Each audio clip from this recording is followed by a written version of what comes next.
Hello and welcome to Cozy Creeps, where we bundle up and pretend to be sitting by a cozy fire and listening to spooky tales. My name is Reagan, I'm River. and we will be your host for today's chilling story. And guys, we finally did it. We're recording on time. We finally got our lives together for a week.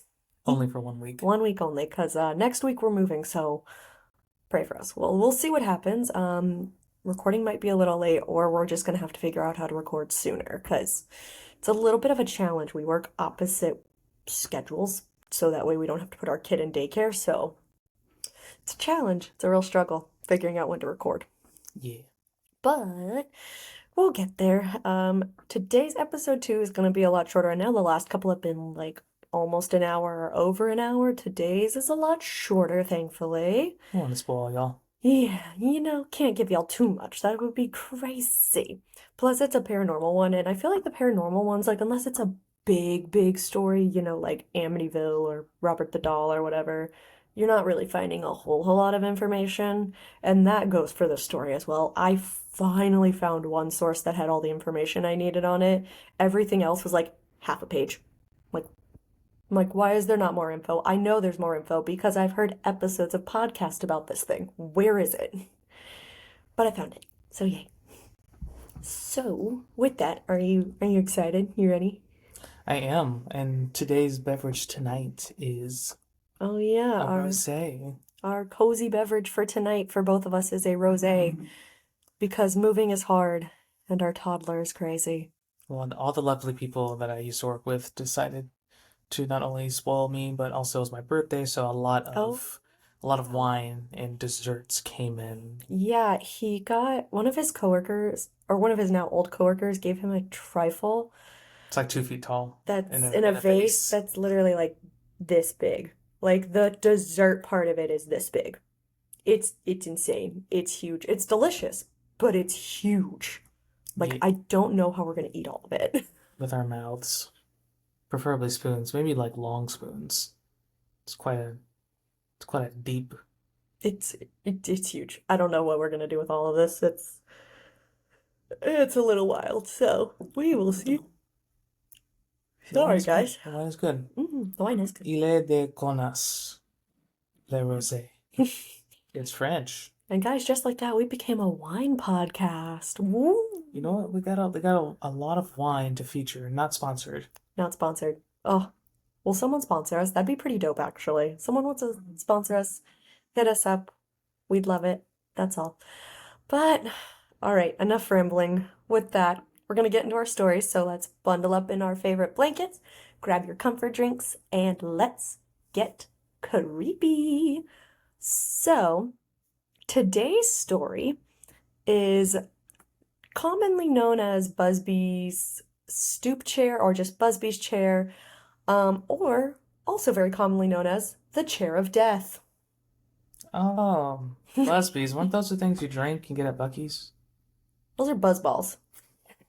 Anyway, no, that's not what it Chair is. of death. Yeah, literally earlier he asked me if I had picked a topic finally, and I was like, yeah, I did. He goes, what's it about? I go, a chair.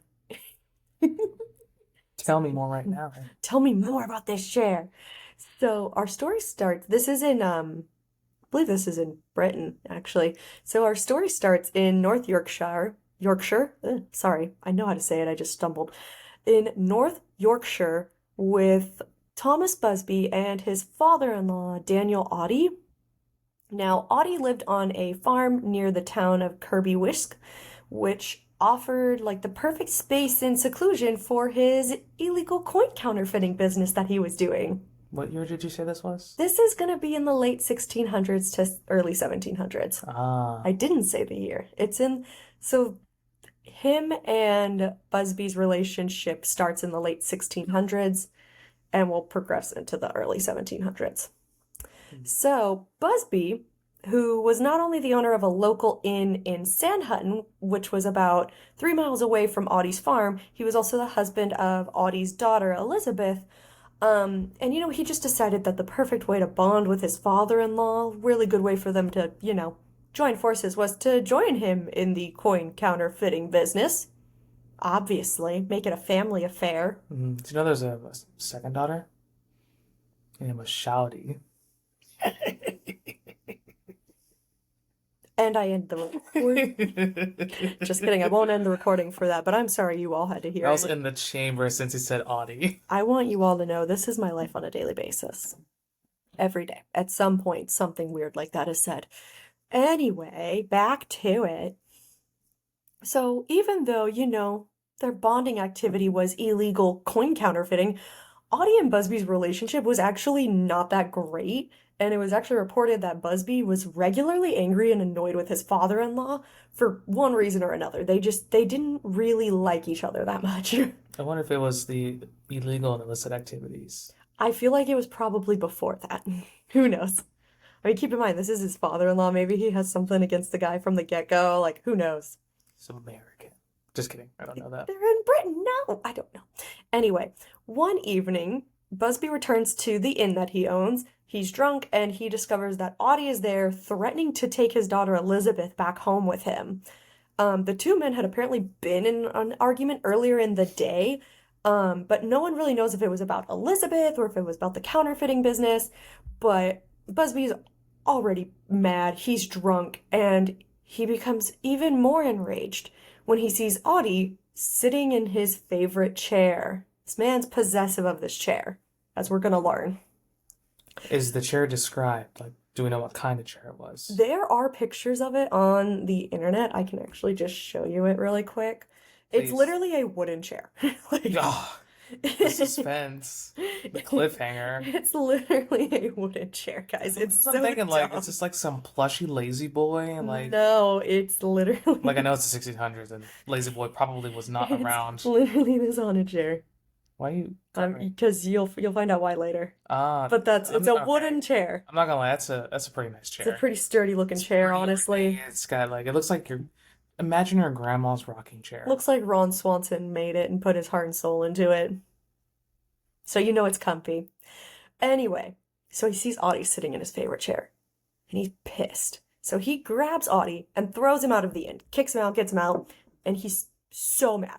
However, he's not done, because later that night, Busby would decide that the next best move was to go over to his father-in-law's farm with a hammer and bludgeon him to death. Yeah. Yeah. Appropriate crash out. Appropriate crash out over this chair. Okay, listen. Appropriate. Now, Busby did attempt to hide the body in like a nearby like wooded area, but the townspeople kind of noticed like, hey, we haven't seen Mr. Audie out for a while. Like, we should go find him. So they realized he's not at home. They formed search parties and they found his body and quickly charged Busby with the murder because they were all like, well, we kind of can easily put together two and two on who did this. Logic Logic. seems to So, prevail. so in 1702, Busby was tried and found guilty of the murder of his father-in-law, and he was sentenced to be gibbeted. If you are on YouTube, Gibbeted? we'll talk about that. If you're on YouTube, you just saw our cute little cat Artemis. She likes to be involved in the recordings. Anyway, what's being gibbeted? You may ask. I've heard the term before, getting gibbed. I think it's a more modern term for like FPS Oh, it's not. shooters. It's not. No, I no. guess You're they're gonna gonna. love it. I'm gonna guess he I'll was made scroll up on into my notes so you can't see very it. small pieces. Like No. no, he wasn't strapped with explosives and just blown Oh up. yeah, in the 1700s. No. No, that is not what happened. Okay, well, this is different definition then. So, pretty awful anyways.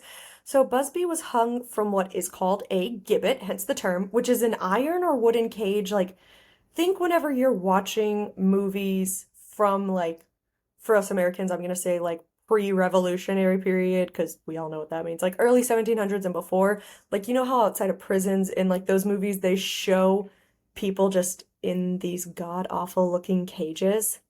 That's a gibbet. Like they're hanging above like doorways and stuff. And they're these tiny, it looks like a bird cage, but human sized. Oh, like in Pirates of the Caribbean There we go. Thank you. Yes. or Caribbean, sorry. Yes. That. Yes. So they stuck him in one of those and so that's what he's in. His body was also then dipped in tar and hung on a stoop or a post, like just a wooden post, across from his inn. So they killed this man and just hung his body right outside his property. So they Um, dipped him first and then put him in the gibbet? Or they dipped I the whole didn't gibbet? I didn't get clarification. I feel like they probably dipped him and then hung him out in there. I'm not 100% sure there. I didn't get clarification on that. Hi, Artemis. Another valid crash out. Valid She's hard retribution. nudging. My cat's hard nudging on me, sorry. So the inn would actually later be renamed Busby Stoop Inn Hmm. until its closure in 2012, which just feels a little macabre, honestly. Like he was hung from a stoop, is what it's called. They called it Busby Stoop Inn, and that just feels a little messy. Remind me what Macabre, macabre? kind of like dark, Like, dark so- sense of humor, or like that dark kind of like entertainment almost. I can't really describe it. That's how I know the word. okay, sounds like a synonym for like irony. No, not irony. No, it's just It very, also seems very ironic. I mean, that too, actually. All right, now let's get back to this chair. Let's Of get back, course. because it's the star of the show. So, Busby, this is kind of where everything takes a turn off of history and becomes more of like a local lore, local legend. So Busby supposedly cursed the chair before he was hung, stating that death would come shortly to anyone who sat in it. This man really didn't want anyone sitting in his favorite chair, and it's, to me, when I was reading this, it's giving Sheldon from The Big Bang Theory. Oh yeah. Like, you're in His- my spot. You're in my spot. This is what it's giving. So, while Busby's ghost is actually said to be seen around the inn and where he was gibbeted, the star of the show and this curse is the chair. The chair is what's important here, okay? So, some local legends actually state that this chair is responsible for over 60 deaths. That doesn't seem like that many over the, 400 It's a years. chair! It's a nice chair. It's a chair! So, let's get into the stories on some of these deaths, and how they go. So basically, it's like you sit in the chair, and shortly after, some way or another, you die. So the first supposed victim of the chair and the chair's curse was a chimney sweep who had sat in the chair one night back in 1894 while having a drink with a friend after they'd been working. Now, the chimney sweep never made it home that night, and he was actually found the next day hanging from the post next to the gibbet that I'm assuming Busby was in, or that they used. So, yeah, he was found hanging like next to it. So many believed it to be a suicide until in 1914, his friend that he'd been drinking with admitted on his deathbed that he'd actually robbed and murdered the chimney sweep. I was gonna say because that's like 200 years after. Yeah, so I don't know. I couldn't really find anything about ownership exchanging after the fact or like anything like that. But this place did stay an open working inn and like bar pretty much the That's a- whole time. That's So a well-made I chair, guess that's for sure. it's still around today. We'll get there. But yeah, I don't know if other people just like that's the first like reported case that anyone could find. I don't know if there was any other that people tied to the chair before that. Stubbed his toe and then fell into the fire. We'll It's the get there. chair. There's kind of one similar to that. We'll get there. So moving on. Now, during World War II, the inn would actually become a very popular drinking spot for the RCAF airmen. I believe I should have looked this up. I think it's Royal Canadian Air Force. That sounds about right. I want to look it up to be safe. Sorry, Or- Canada. Or calf, for short. I'm looking it up. Sorry. It's okay. I'm right. Royal Canadian Air Force. Acronyms, man. Hee They hee. kind of explain themselves. I know things. It's fine. So these airmen, because, like we all know, usually in military, they're younger guys, 18 to like their mid to early 20s, probably, the majority of them, when they enlist. So all of them think it'd be so, so funny to dare each other to sit in the chair.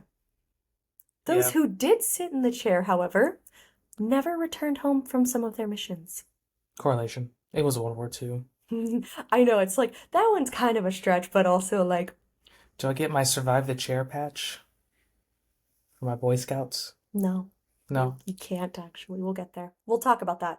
Now, moving forward, in 1968, Tony Earnshaw, who did eventually actually take over running the inn, overheard two airmen dare each other to sit in the chair, and they both did. On their way back to the airfield, however, their car went off the road and crashed into a tree. Both men died on the way to the hospital. That's not funny, but the The timing is awful. This is why people think the chair's killing everyone. That's why they think it's cursed. after the first It's time 'cause they it's decided like- to burn the chair, Nope. no, free the spirit, Nope. whatever. Nope. They didn't think let's get rid of this chair and burn it. No, I'll tell you what they did with it. Don't worry.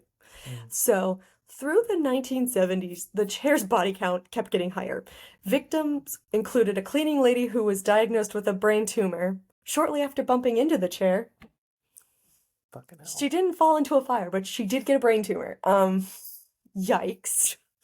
Multiple cyclists and motorcyclists who had fatal road accidents, a hitchhiker who was run over after spending a couple of nights at the inn, and a local man who died of a heart attack shortly after sitting in the chair. This chair's got a body count. It's crazy. I'm like calling. Did I write this story?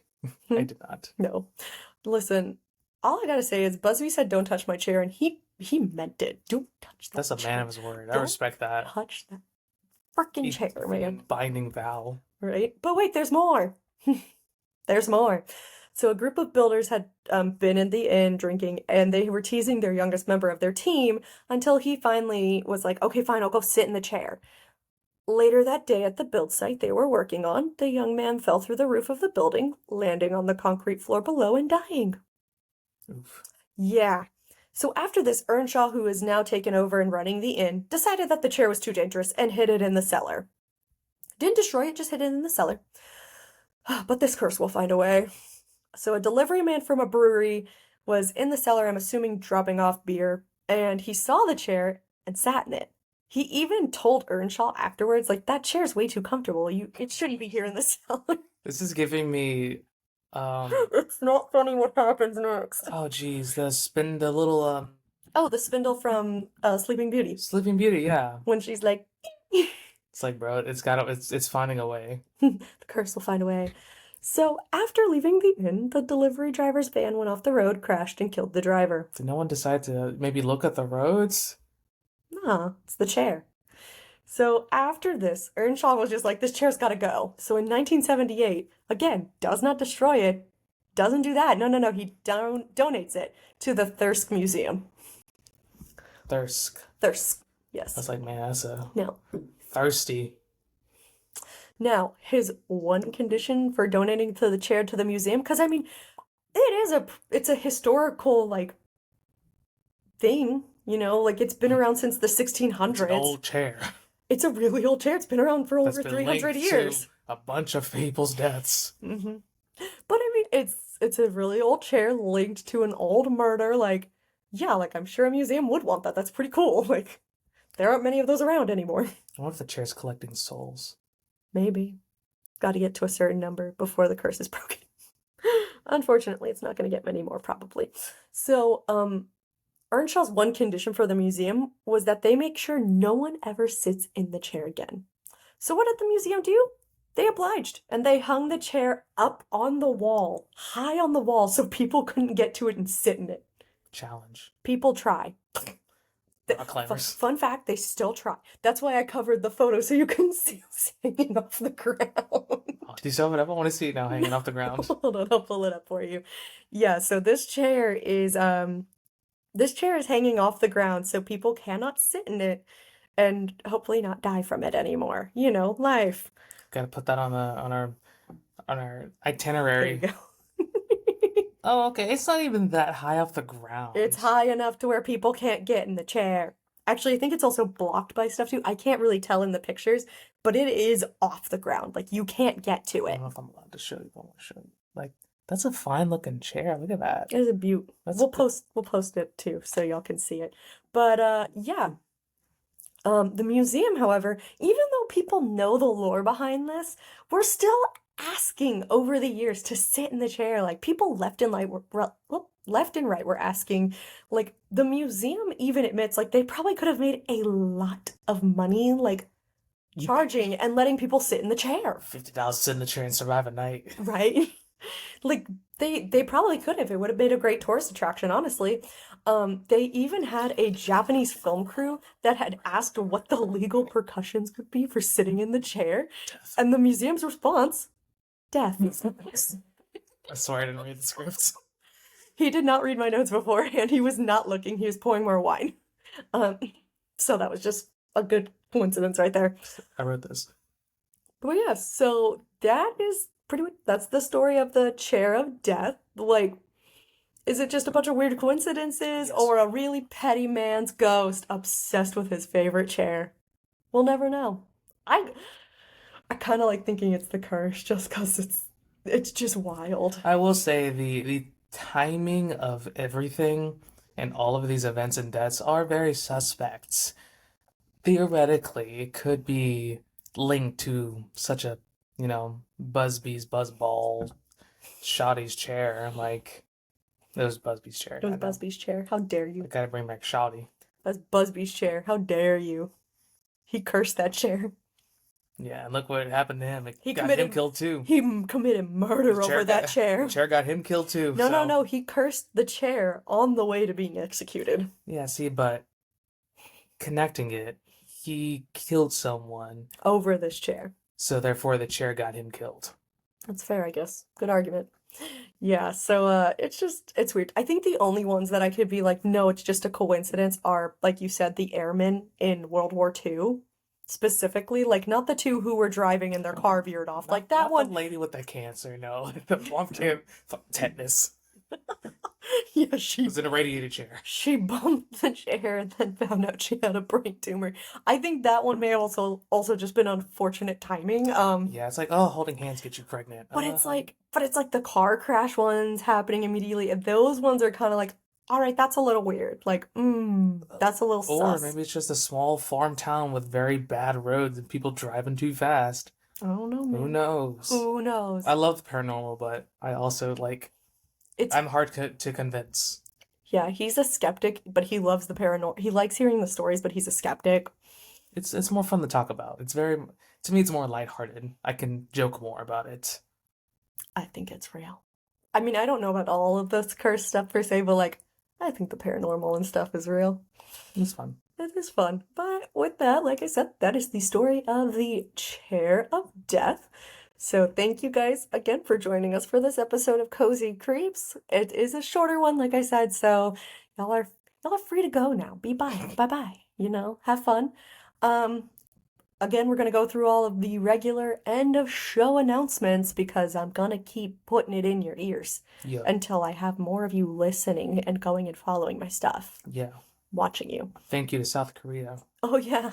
and We Vietnam. we keep checking where all of our listeners are from, and we've got like 7 other countries outside of the US, which is just baffling to us. So it's like super exciting every time we see a new one. We're like, ooh. I want to do a story from like each of these countries, but He that's a lot. wants me to do rephrase that. Yeah, He I wants want her to me do. to do a story from each of these countries. So if you're from these countries and have recommendations, send them my way. I would love to do it, but I feel like the research is already going to be hard enough because it's going to be translating these stories from another language. But also I don't know if I will be able to find the information as easily. So if you're from one of these countries and have a story, send it my way. I will happily look into it, but I don't know where to start. But with that, you can check us out on Facebook, Instagram, and YouTube. We're all under Cozy Creeps there, as well as TikTok. If you have any recommendations, you can either DM me on any of those sites, or you can email cozycreepspodcast@gmail.com. You can also email me any of your stories that you personally experienced, either true crime or paranormal or just weird craziness, anything like, what am I thinking of? Astral projecting, black-eyed kids, any of those crazy things, UFOs, aliens, send them all my way. I would love to start doing listeners' tales one day because they're just I feel like listener tales get wild sometimes, at least on every podcast I listen to. How should someone submit a listener tale? To cozycreepspodcast@gmail.com. No, I meant like, how should they format it? Just like bullet points, like your personal recount. however you're most comfortable. If you want me to read it out as bullet points of what happened, go for it. If you want to type it up like a short little story, go for it. I'll figure it out. I'll figure out the way to read it. Don't worry. We'll banter about it. Don't worry. But in the subject line, do just put listener stories so I know that that's what it's for. And you can also, let me make sure I get all my stuff here so that way I don't forget anything. We do post our new episodes every Monday. Next week might be a little sketchy, so sorry in advance. Well, it might be a different backdrop too. We'll see. Yeah, the fireplace may not be set up. Sorry. We might be in chairs this time. We've been sitting on the floor. Yeah, we're on the floor right now. So I always readjust because my feet fall asleep. Yeah, it's a real struggle. But We're I doing wanted the great. fireplace. We want to set up an actual like recording studio soon, so hopefully in our new place we can do that. Set up something a little cuter, a little cozier looking than, all of our wires in the background. But with all of that, why don't y'all just go bundle up in your warm blankets, finish off your cozy drinks, and stay cozy. Bye.